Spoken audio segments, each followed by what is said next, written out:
अस्सलाम वालेकुम सर। वालेकुम अस्सलाम। सर, क्या कहना चाहते हैं आप? जुगता मारने फनी जुत्ते मारने किसको, मुझे या इनको? ਜਿਹੜਾ ਕਹੇਗਾ इनको मारे मुझे। ਇਹਦਾ ਮੂੰਹ ਇੰਜ ਸੁੱਤੇ ਨੂੰ ਚਪੇਟ ਵੱਜੀ ਹੁੰਦੀ ਹੈ। कल एक बंदा मोया है उन्होंने फोत होया मैंने कहंदा कल जिस बंदे का कत्ल होया है वो मर गया या जिंदा है? ਗੱਡੀ ਥੱਲੇ ਕੁੱਤਾ ਮਰਿਆ ਪਿਆ ਉਹਦੀ ਲੱਤਾਂ ਫੜ ਕੇ ਕਹਿੰਦਾ ਬਾਹਰ ਨਿਕਲ ਐਡਾ ਤੂੰ ਮਕੈਨਿਕ ਹੈ।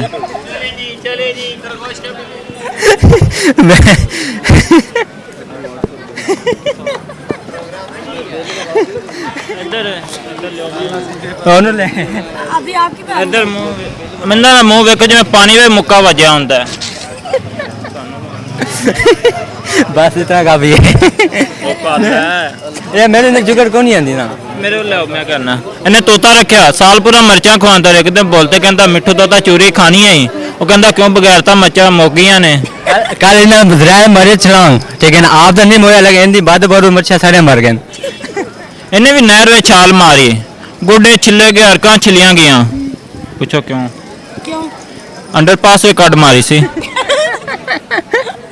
ए ओ बंदा है ना ठीक है ना केड़ा? ए ओ बंदे कल कुड़ी नु कहने आई लव यू जो कुड़ी चप्पल उतारे कहने पैन किया ने ठीक हो। ਤਾਂ ਸਹੀ ਗੱਲ ਹੈ ਨਾ ਜਿੱਥੇ ਫੜੋ ਜੋ ਉੱਥੇ ਬਹਿਣਬਾਜੀ ਕਹਿ ਕੇ ਨਿਕਲ ਜਾਓ। मतलब आप किसी को आई लव यू बोलेंगे वो आगे से चप्पल उतारेगी तो आप बहन बोल के निकल जाएंगे। ਬੱਚਾ ਤਾਂ ਇੰਜ ਹੀ ਹੋਣੀ ਹੈ। ਤੇ ਹੋਰ चलो ठीक है। शेर सुनाना दोनों के हुस्न को चांद जवानी को बोलो हुस्न को चांद जवानी को कमल कहते हैं देख कर हम तुम्हें एक शो गजल कहते हैं उफ ये संगे मलमा सा तराशा व शफाफ बदन देखने वाले तुझे ताजमहल कहते हैं। Thank you sir, thank you.